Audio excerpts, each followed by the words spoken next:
नमस्कार, आप देख रहे हैं पीजी न्यूज़। मैं प्रवीण आप सभी का बहुत बहुत स्वागत करता हूं। दोस्तों, इस वक्त मेरी मौजूदगी यूपी के आजमगढ़ में है और आपको बता दें कि श्रेया बिटिया की कहानी पूरे भारत को झकझोर कर रख दिया है।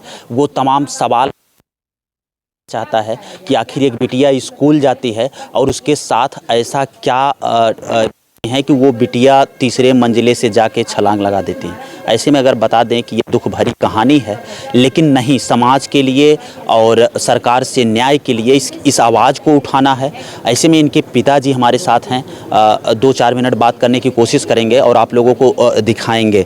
सर, अगर हम बात करें, श्रेया के पिताजी आप हैं, एक सबसे बड़ा जो सवाल पूरा भारत जानना चाहता है, या जो सीसीटीवी फुटेज प्रशासन ने निकाला या आप लोगों को दिखाया या नहीं दिखाया, ये लोग जानना चाहते हैं।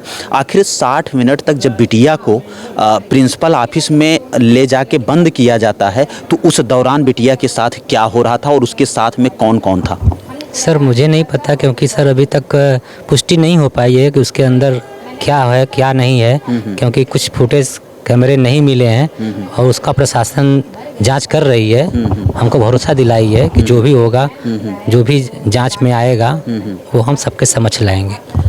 आज विद्यालय के मेन गेट पर एक पोस्टर लगाया जाता है कि बिना जांच के विद्यालय के एक टीचर और एक मैम को गिरफ्तार कर लिया जाता है। इस पर आपका क्या कहना? वो लोग इस प्रकार की अफवाह उड़ा रहे हैं। अगर ये कहा जाए, तमाम बैनर पोस्टर लगवा रहे हैं कि इसमें जांच नहीं किया गया, लेकिन 2 लोगों को गिरफ्तार कर लिया गया। 2 लोगों को गिरफ्तार किया गया है, जिसमें एक अभिषेक राय जी हैं और एक प्रिंसिपल मैम हैं।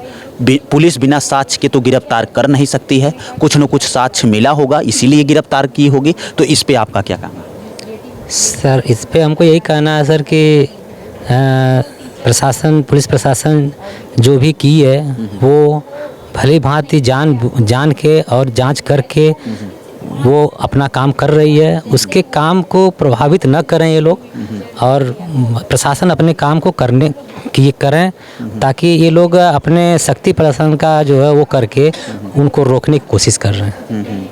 जी, क्या नाम हो आपका? ऋतुराज तिवारी। ऋतुराज तिवारी।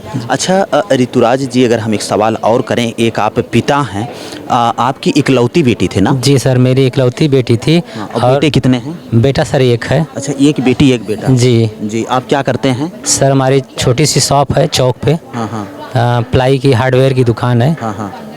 उसी में सर हम रहते। बिटिया क्या बनना चाहती थी पिताजी? बिटिया सर हमारी आईपीएस बनना चाहती थी। आईपीएस बनना चाहती जी। थी। एक बिटिया आईपीएस बनकर देश की सेवा करना चाहती थी साहब, लेकिन उसको विद्यालय में इतना प्रताड़ित कर दिया जाता है, इतना मतलब अगर हम कहें कि मेंटल टॉर्चर कर दिया जाता है, कि वही बिटिया विद्यालय के तीसरे मंजिले से जाकर कूदकर छलांग लगा देती है। आखिर उस बिटिया के साथ क्या हुआ होगा? आप लोग न्याय दिलाइए और आप लोग पिताजी का सहारा बनिए और इनकी आवाज़ को आप मुख्यमंत्री और प्रधानमंत्री तक पहुंचाइए कि इस पर उचित न्याय होना चाहिए। अच्छा, एक सवाल और है जो लोग जानना चाहते हैं, बिटिया के बैग में जो मोबाइल मिला था, वो मोबाइल आप दिए थे या कोई और दिया था? सर, जो मोबाइल मिली है सर, वो मेरा नहीं है। हाँ। जो हमने दिया था वो मेरे घर पे था। और वो पहले बस से जाती थी, स्कूल के बस से, तो तब मैंने मोबाइल नहीं दिया था।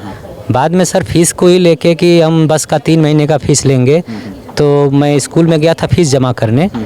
तो मुझे लगा कि मंथली फ़ीस हर जगह लगता है, क्योंकि मैं इसके पहले सनबीम में मेरी बेटी पढ़ती थी, तो यहाँ मंथली लगता था, तो मुझे वही लगा कि यहाँ भी मंथली होगा। तो मैं 1 महीने का फ़ीस लेके गया, तो उन्होंने लेने से इनकार कर दिया। कहा कि यहाँ जब भी फ़ीस लगती है बस की, वो 3 महीने की लगती है, अगर 3 महीने का नहीं दे पा रहे हो तो बस में मत भेजो। तो मैं कहा कि ठीक है सर, 1 दिन का समय दीजिए, मैं 3 महीने कोशिश करूंगा कि जमा कर दूं। लेकिन सर जब दूसरे दिन कहें वो ठीक है, अच्छा ठीक है, कोई बात नहीं है, आप जाइए।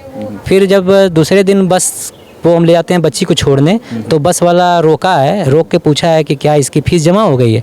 मैंने कहा नहीं, आज करूँगा जाके स्कूल में। लेकिन वो तुरंत लेने से मना कर दिया और बस लेके चला गया।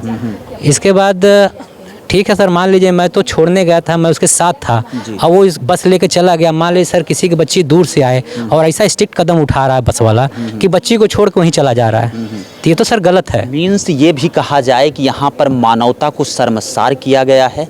अगर ऐसे में बात करें, एक बस का जो कंडक्टर होता है या जो ड्राइवर कहा जाए, वो बता रहे हैं, पिताजी बता रहे हैं, श्रेया तिवारी के पिताजी बता रहे हैं कि वो छोड़कर चला जाता है। कहीं न कहीं ये गलत है।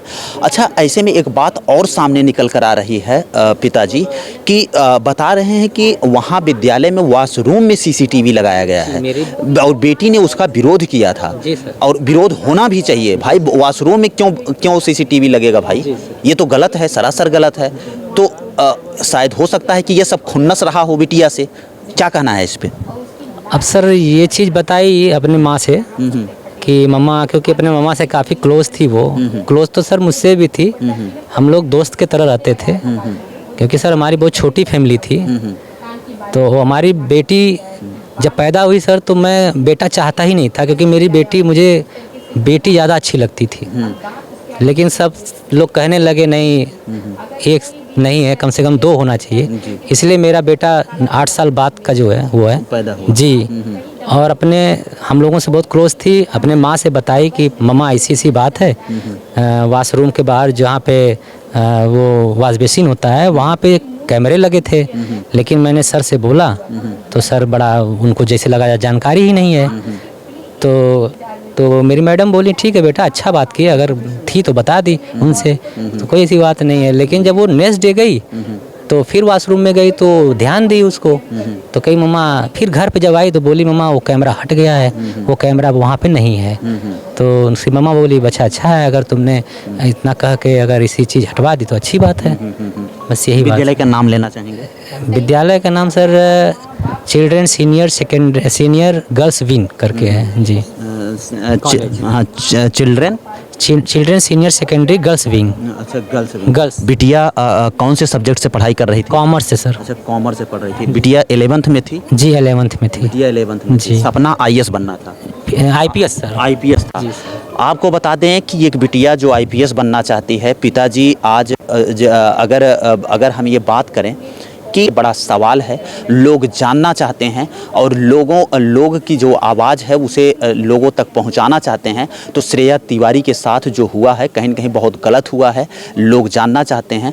तो दोस्तों, ये पिताजी थे और बातचीत कर रहे थे। इस वीडियो पर आपकी क्या राय है? कमेंट राय में अपनी राय जोड़ दीजिए और इस वीडियो को ज़्यादा से ज़्यादा शेयर करिएगा। और आप लोग ट्विटर पर भी इसे ट्वीट करिए, बड़े बड़े अधिकारियों को ट्वीट करिए कि बिटिया को जल्द से जल्द न्याय होना चाहिए। अगर इसमें कोई भी दोषी पाया जाता है तो उसको बख्शा नहीं जाएगा। जय हिंद, जय भारत।